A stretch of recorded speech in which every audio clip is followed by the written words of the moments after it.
A ver, dice la infección por estreptococo del grupo B. Ya saben que el estreptococo del grupo B acostumbra a colonizar canal vaginal. Dice, en el recién nacido puede prevenirse con antibiótico terapia profiláctica a las embarazadas portadoras. Eso es verdad. Sí se puede prevenir. ¿Ya? Respecto a este problema señala lo incorrecto. O sea, estamos hablando respecto a qué? Respecto a la presencia de este estreptococo del grupo B, que puede producir sepsis, ¿no es cierto?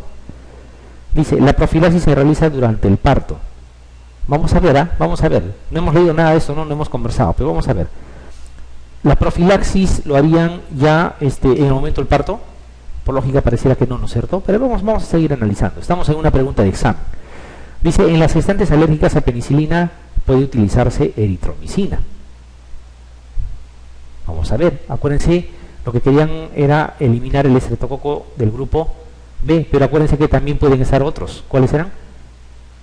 Enterococo, fecalis y Listeria monocytogenes. Eritromicina no creo que sirva de mucho ahí, ¿ya? Entonces esas cosas tienen que pensar. Dice, la vía más frecuente de infección fetal es la transplacentaria. ¿Qué opinan? Ya. El cribado en las embarazadas se realiza entre las semanas 35 y 37 de gestación. Eso sí eso es mucho más correcto, ¿ya? Eso es mucho más correcto. Porque no lo van a hacer en el momento del parto, ni lo van a hacer al inicio, porque la colonización puede darse en las semanas posteriores. Ustedes analizan a una gestante en el primer trimestre, ya no está colonizada y no con eso se van a quedar felices hasta el día del parto. Puede colonizarse ya más tardíamente, ¿no es cierto? Eso está mucho mejor. Dice, la incidencia de infección neonatal por estreptococo B es mayor en prematuros que entre los a término, ¿verdad, no es cierto? En los prematuros hemos dicho, y todo lo que sea inmadurez es más posible. Acuérdense que le están pidiendo lo incorrecto. ¿Hay algo de ustedes de acá que podrían decirme es 1000% incorrecto? ¿Cuál era la vía de infección más frecuente? En el momento del parto. Ya que hay una que dice la vía más frecuente, y lo está afirmando, de infección fetal es transplacentaria. ¿Les parece correcto eso? No, ¿no es cierto? Entonces, si estuvieran en el examen, porque esa era la idea, ¿cuál marcarían? La alternativa C.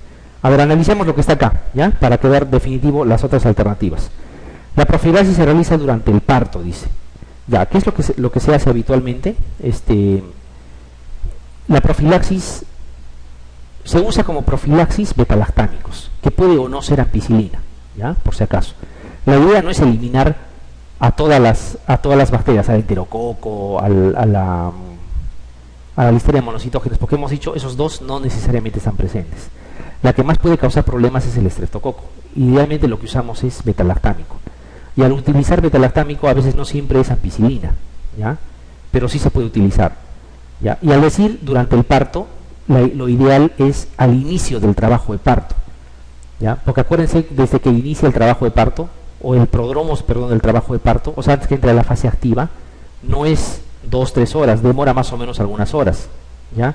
Si ustedes administran, como si estarían haciendo en el preoperatorio, la profilaxis, ¿se acuerdan? Para endocarditis bacteriana, cuando van a hacer extracciones dentales o van a hacer sondajes uretrales, no se hace con muchas horas de anticipación. Toda profilaxis es más o menos horas antes del acto. Entonces, si está programado el parto, por ejemplo, para el día de hoy, fecha probable de parto, y ya está en prodromos, ya, entonces horas antes se puede utilizar. Se utiliza por vía endovenosa, como si fuera una operación quirúrgica. Usan cefalosporinas, por ejemplo, cefalotina, ¿no?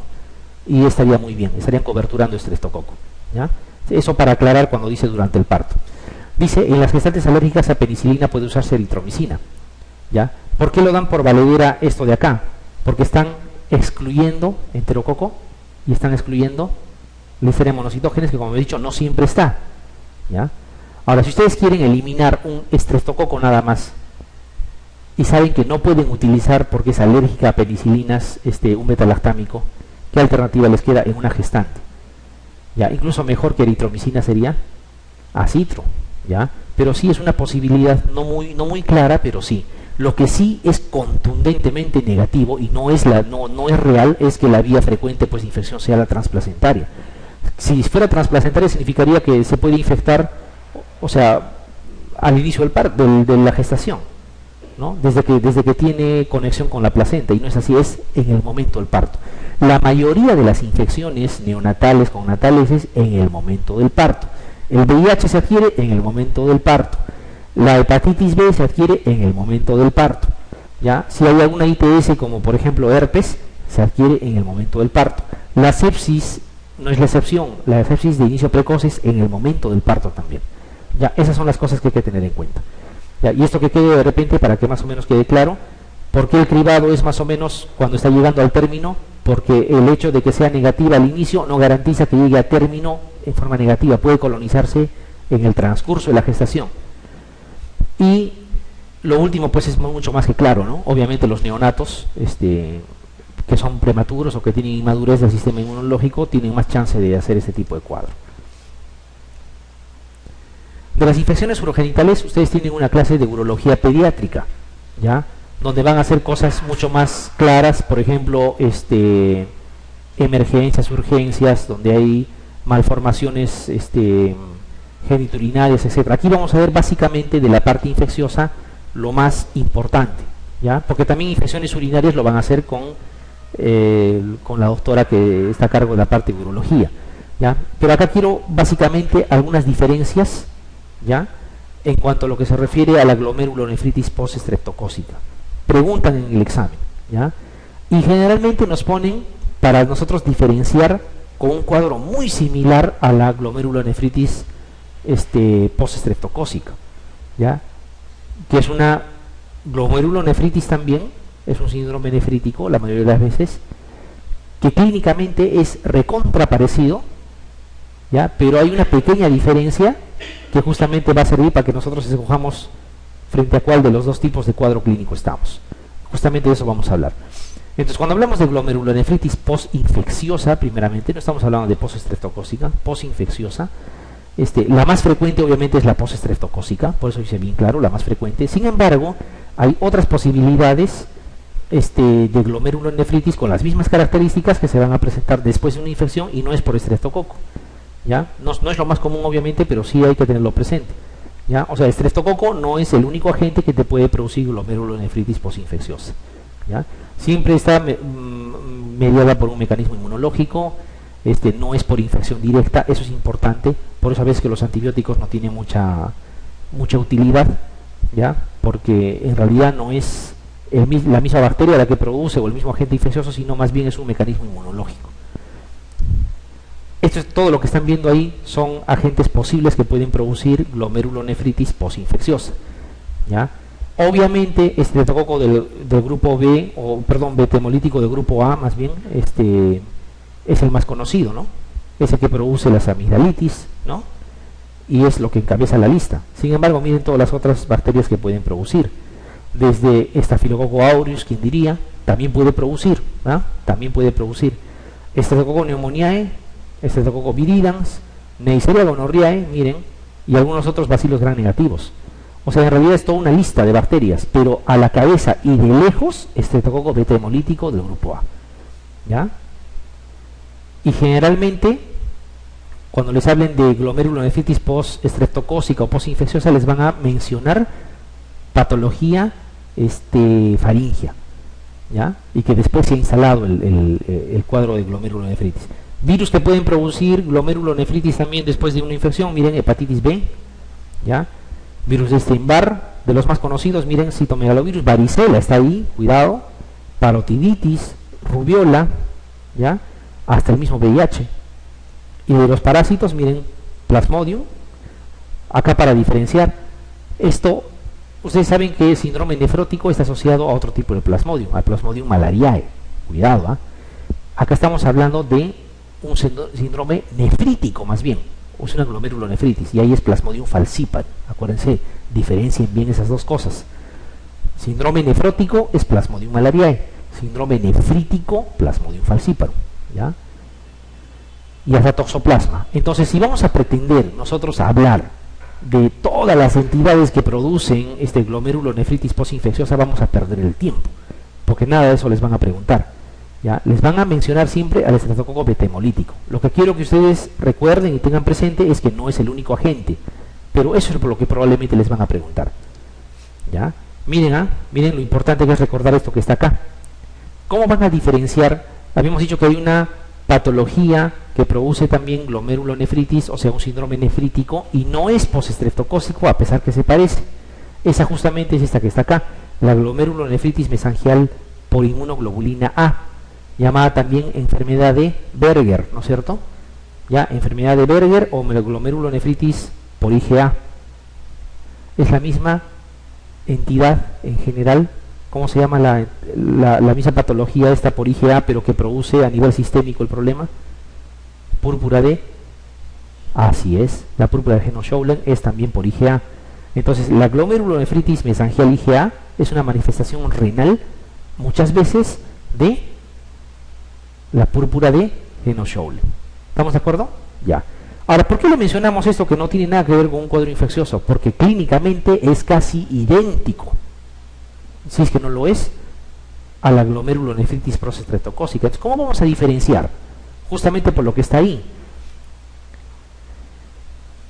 Para empezar, ¿en qué cosas se parecen en todo caso? Se parecen en que en la glomerulonefritis prostestreptocócica hay un cuadro faríngeo, a veces amigdalitis.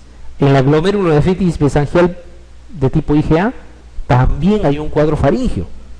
¿Ya? Eso ya es suficiente para que no se pueda confundir. Hay hematuria en ambos casos, ¿ya? Hay un síndrome nefrítico en ambos casos, puede llegar a la insuficiencia renal ambos, entonces en eso se parece. La única diferencia, ¿ya?, que les va a servir para que ustedes puedan definir frente a cuál de las dos cosas están, es el tiempo de presentación o el tiempo que separa el cuadro faríngeo del cuadro renal. Eso es lo que tienen que acordarse. Miren, en el caso de la glomerulonefritis postestreptocócica, y por eso se llama postestreptocócica, o sea, viene después, no viene en el momento de la infección, viene después, acuérdense, el mismo nombre lo hice, ¿ya? Fíjense, cuando el foco es faríngeo, o sea, una amigdalitis, una faringoamigdalitis, es 6 a 10 días después, o sea, cuando ya se ha, digamos, solucionado, ha remitido el cuadro faríngeo, más o menos, por lo menos a la semana o a los 10 días, recién aparece, se instala el cuadro nefrítico, ¿ya? Y cuando es de foco cutáneo, o sea, porque saben que este estreptococo también puede producir lesiones en piel, el tiempo incluso es más, puede ser hasta 21 días después. Eso no sucede en la glomerulonefritis por IgA o enfermedad de Berger. En ahí es concomitante. ¿A qué me refiero? Se presenta el cuadro faríngeo, ¿ya? Así tipo amigdalitis, lo que quieran, y en ese mismo instante, o sea, mientras está presente el cuadro faríngeo, también se presenta el cuadro renal. Esa es la diferencia. Y en el examen les van a poner un cuadro clínico y ustedes tienen que definir frente a cuál de las dos cosas están, solamente fijándose en el tiempo, ¿ya? Porque lo demás es variable. ¿Queda claro eso? Ya. Bien, hay algunos criterios de diagnóstico, ¿ya? Como es, por ejemplo, el cultivar a nivel orofaringio generalmente para detectar la presencia de estreptococo beta hemolítico, porque es obvio, si no existe estreptococo beta hemolítico, entonces ¿cómo han hecho pues faringitis o mejor dicho glomerulonefritis postestreptocócica, ¿no? El incremento de las antiestreptolicinas, por ejemplo, ¿ya? Incluso hay descenso del complemento, ¿ya? Pero después se normaliza. De estos tres, con que tengan dos, ya es diagnóstico de que ustedes están, lógicamente, en el contexto de un cuadro de glomerulonefritis frente a un cuadro postestreptocócico, ¿ya? Sin embargo, como les digo, la manera de reconocer y diferenciar esas dos es por el tiempo de presentación. Eso es lo único que les va a ayudar.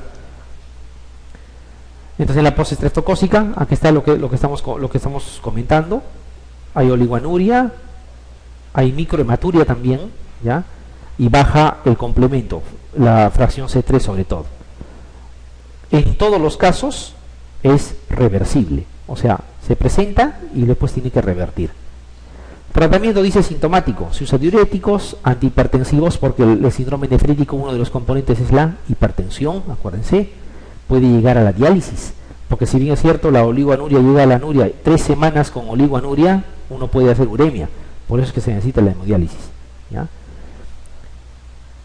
Para que el tratamiento específico de la misma infección sea valedero, se debe tratar en las primeras 36 horas, o máximo, perdón, pasadas 36 horas del cuadro infeccioso, ¿ya? Pero como se presenta más tardíamente, cuando realmente ya se instala el cuadro nefrítico, ya no es posible usar antibióticos.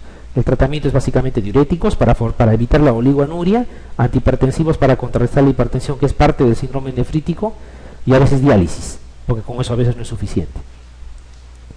Y ahí está, miren, por ejemplo, cómo puede venir una pregunta, ¿ya? Dice niño pálido, con párpados hinchados y orinas cargadas, entre comillas. Padres refieren a antecedente de cuadro faringoamigdaliano 15 días antes, ¿no? Tratado médicamente. ¿Cuál es el diagnóstico más probable? No se está presentando en el momento, sino ha sido antes. O sea, ¿esto sería qué cosa? Esto sí es una glomerulonefritis postestreptocócica. ¿Por qué? Como su nombre lo indica, postestreptocócica. Ha tenido el cuadro primero, ha pasado un tiempo, días muy notorios que ha estado sin problemas y recién se ha presentado el cuadro. Entonces, aquí no va a haber ningún problema. La alternativa es la A, ¿ya? Sin embargo, puede haber la situación que haya de forma concomitante, de forma secuencial, o perdón dicho, en el mismo momento puedan presentarse ambos cuadros. Eso no es postestreptocócica. Acá hay una pregunta, ya que estamos hablando ¿qué les digo? De glomerulonefritis postestreptocócica, estamos hablando de estreptococo y del cuadro faríngeo. Una pregunta que me ha parecido pertinente colocarlo acá para que más o menos se enfoque también esa parte. Dice, ¿qué enfermedades no supuradas? No supuradas significa que no hay pus, ¿no es cierto? Pueden aparecer después de una infección local producida por estreptococo piógenes o estreptococo beta-hemolítico del grupo A. No es solamente la glomerulonefritis, hay otro cuadro que puede producir, si ustedes saben cuáles son. ¿Cuál es? Así es, la fiebre reumática. Y la fiebre reumática no es tan pronta como en el cuadro de la glomerulonefritis, a veces pasa mucho más tiempo. Ya, pero esas ambas cosas es parte del cuadro, ¿ya? Es parte del cuadro. Incluso esta situación hace de que algunas guías sugieran para todas las faringitis tratamiento con antibiótico. Es obvio, tú le das antibiótico y eliminas la posibilidad de que pueda haber, ¿no?, un cuadro infeccioso de ese tipo, o posinfeccioso, perdón. Sin embargo, no todas las faringitis, como saben, es de tipo bacteriana. Entonces hay algunos signos que les va a ayudar. Cuando ustedes hablan de faringoamigdalitis por estreptococo, tienen que encontrar placas de pus en las amígdalas. Si solamente ven eritema, eso no es definitivamente por bacteria. Bueno, aquí la respuesta sería, aparte de la glomerulonefritis aguda, la fiebre reumática también, ¿no es cierto? Ya, solamente para recordar, me pareció importante. Y aquí está la otra patología que se parece. Ya habíamos dicho enfermedad de Berger, ¿no es cierto? La enfermedad de Berger, de lo que tiene que acordarse aquí es que, no sé si lo tenemos por acá, acá está, el síndrome nefrítico, a veces es incluso nefrótico, ¿no? Más que todo puede coincidir ya con infección. Eso es lo que tiene que acordarse. La hematuria suele coincidir con la infección en las primeras 24 horas. Eso no era en el cuadro anterior. En el cuadro anterior remite el cuadro y así les dice el enunciado y al cabo de cierto tiempo aparece. Si eso no lo tienen presente, se pueden equivocar. Aquí está lo que les comentaba, tiene que haber pus. Esto se han visto más de una vez, ¿ya? Si no ven así, esto no es una amigdalitis bacteriana, ¿no es cierto? Pus, placas, estas criptas generalmente están vacías, ¿no? ¿Y qué pasa cuando esto remite, cuando se sana? La pus no desaparece, ¿ah? La pus queda ahí. Por eso hay personas que les van a decir, yo elimino, ¿ya? Partículas amarillentas, pero ya no tienen fiebre, no tienen nada, porque eso ya pasó. Y la pus queda ahí, ¿ya? Tienen que darse cuenta. Fiebre reumática, solamente para que se acuerden, que también es otro componente, ¿ya? Y aquí está de repente para completar la idea, dice en la evaluación de un niño con faringoamigdalitis aguda, señale cuál de los siguientes datos clínicos no sugiere una etiología estreptocócica. Vamos a ver. Petequias en el paladar blando, fiebre y odinofagia de comienzo brusco, exantema de tipo escarlatiforme. Pues saben que la escarlatina, ya lo vamos a ver en exantemáticas, también es una de las formas clínicas de presentación posterior a un cuadro de faringoamigdalitis por estreptococo, ¿no es cierto? Descamación, edito de descamación que puede haber. Dice vesículas o úlceras en la mucosa orofaringia y adenopatías grandes en el ángulo mandibular. Si ustedes han visto varias veces amigdalitis, ¿cuál de estas de acá, si ustedes observaran, dirían, esto no me parece una amigdalitis por estreptococo? Debe ser otra cosa. A ver, vamos a ver, si encontraran adenopatías, les diría, esto no es amigdalitis. Cualquier cuadro infeccioso, inflamatorio de garganta o de cualquier zona puede dar adenopatías regionales. Entonces eso no sería la alternativa, ¿ya? Si encuentran petequias en el paladar blando, claro, es parte de la inflamación que puede haber, ¿no es cierto? Entonces sí podría ser. Fiebre, ni hablar, ese es el marcador, hay fiebre, ¿ya? Odinofagia, obviamente hay dolor al deglutir, entonces eso no hay nada que decir. Si aparece un cuadro compatible con escarlatina, más bien les está corroborando el diagnóstico. Lo que sería raro sería que encuentren vesículas, y cuando la vesícula se rompe forma úlcera, ¿ya? En la mucosa orofaringea. Cuando ven eso, más bien, ¿en qué cosa piensan? Herpes, así es, ¿ya? Herpes. Entonces aquí la alternativa obviamente es la D, ¿ya? La alternativa es la D. De los siguientes gérmenes, señalar cuál es en el que con más frecuencia está implicada las infecciones urinarias en la infancia. Ya que estamos hablando de la parte urológica, solamente quiero tocar ese punto. No vayan a confundirse. En algún examen, no en esta pregunta, pero en un examen yo vi, por ejemplo, decía, no así en forma general en la infancia, sino decía en niñas, ¿ya? Y ahí había Oxiurus como alternativa. No confundan, Oxiurus sí puede producir patología genitourinaria en niñas, ¿ya? Básicamente por la mala técnica del aseo personal. Ya las niñas o defecan y la mamá hace el limpiado de la zona anorrectal de manera equivocada, en dirección contraria a la que debería ser, y puede introducir obviamente desde bacterias, incluso parásitos. Entonces los Oxiurus sí están implicados en las vulvovaginitis de niñas, ¿ya? De niñas obviamente preescolares, pero no en las infecciones de tracto urinario, ¿ya? Esa diferencia quiero que hagan. En tracto urinario sigue siendo E. coli, no interesa que sea adulto mayor, que sea adulto promedio, o que sea adolescente, o que sea niña, ¿ya? Si dijere incluso en el recién nacido o en la recién nacida, también es E. coli, siempre cabeza E. coli, ¿ya? Ténganlo presente, solamente para que eso no les lleve a errores. Basta que diga el más frecuente infección urinaria es E. coli, en cualquier circunstancia, hasta intrahospitalario, como han visto, ¿ya? Aquí es E. coli. A ver aquí. Antes de esto vamos a hacer un pequeño comentario en todo caso. Bueno, aquí no está la pregunta que les comentaba de la enfermedad de Berger, pero revisen vuestro banco de preguntas. Van a encontrar más de una vez paciente que tiene hematuria y que a la vez está haciendo un cuadro faringoamigdaliano. Ya, eso no es postestreptocócico. Si está coincidiendo, eso es enfermedad de Berger o es una glomerulonefritis por depósito de IgA. ¿Ya? Esa es la diferencia para que no caigan en ese error. Ya, cuando hablamos, ya que estamos tocando infecciones urinarias en niños, a lo largo de la evolución, en cuanto a edades se refiere, la incidencia y la prevalencia cambia un poco. Ya hemos dicho, E. coli es lo principal, ¿no es cierto? Y así siempre va a ser. A temprana edad, ya en forma general, cuando hablamos de géneros, ¿dónde es más frecuente las infecciones urinarias? ¿En el género femenino o en el masculino? En género femenino, perfecto. Pero a temprana edad, o sea, en los primeros años, básicamente los 2 primeros años de vida, es al revés. Ya es en varones donde prevalece más las infecciones urinarias. ¿Ya? Pasada esta edad, recién se establece esa diferencia marcada, ¿no? Tiene a nivelarse primero y luego pasa a prevalencia más en el sexo femenino. Bien, hay otras cosas más que tienen que tocar acá en infecciones urinarias, pero lo va a hacer cuando hagan urología. Por ejemplo, el reflujo vesículo-ureteral es importante porque puede producir insuficiencia renal, hay grados, etcétera. Eso lo van a ver cuando hagan urología. Y acá básicamente quiero ver la parte infecciosa, ¿ya? Que eso es lo que interesa. Bien. Vamos a seguir comentando. A ver, creo que esta es la última pregunta, ¿no? Vamos a comentar a ver qué más nos trae infección urinaria. Desde el punto de vista infeccioso, básicamente. Dice, es la enfermedad genitourinaria más frecuente en la infancia. Ustedes verán qué otras enfermedades genitourinarias podría haber. Enfermedad inflamatoria pélvica, prostatitis, ¿no es cierto? Obviamente, yo creo que sí es, ¿no? La enfermedad más prevalente, ¿o no? ¿O qué dicen?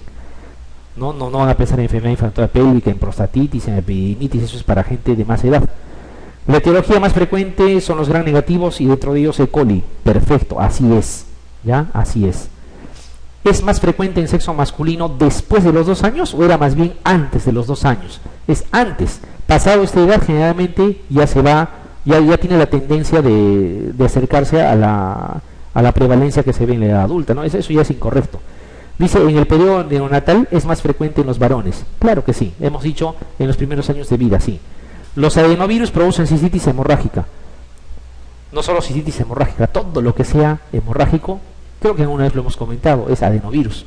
Incluso las conjuntivitis epidémicas hemorrágicas también es adenovirus. ¿Ya? Entonces hagan siempre un recuerdo de todo eso. ¿Cuál es la alternativa aquí? La alternativa C. Vuelvo a repetir, cuando hagan la parte de urología van a hacer muchas más cosas. Acá tienen que ver torsión testicular, tienen que ver hipospadias, tienen que ver reflujo vesicureteral, tienen que ver insuficiencia renal en niños, ¿no? Todo lo que tiene que ver. Pero la parte infecciosa más o menos vamos a abordarlo así. Sin embargo, todavía van a ver, por ejemplo, la formación de cálculos. Hay cálculos en la población pediátrica, ¿no? Y ese predominio de ciertas bacterias también. Eso lo van a ver en urología, no va a haber ningún problema. O sea, pero más o menos esta era la primera parte de enfermedades infecciosas que queríamos ver. Está quedando pendiente la parte de exantemáticas. Eso siempre es pregunta de examen, ¿ah? Siempre va a haber, entonces hay que definir bien las diferencias.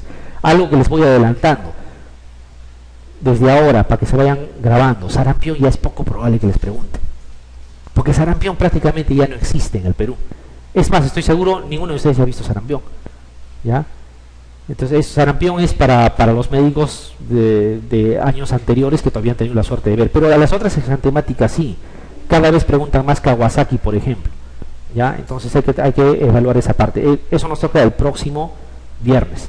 Es exantemáticas, con todo lo que es exantemáticas, y la parte de TORCH, pero ya en los neonatos, en los recién nacidos, ¿no? Sobre todo secuelas. Muy bien, terminamos, doctores.